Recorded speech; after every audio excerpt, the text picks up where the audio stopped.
there is no component of the Scorpio which carries over into the Scorpio-N. It's completely new, being made here in the Chakan plant. The Scorpio is made in our Nasik plant. They're completely different lines, completely different product offerings. You take a glass, you drop it on the floor, it breaks.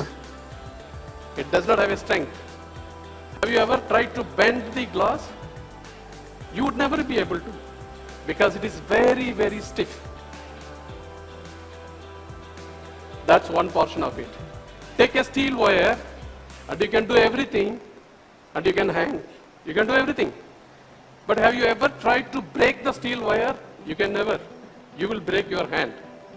So that's strength. The strength and stiffness, if you combine it together, is what the VIW and the frame gives you.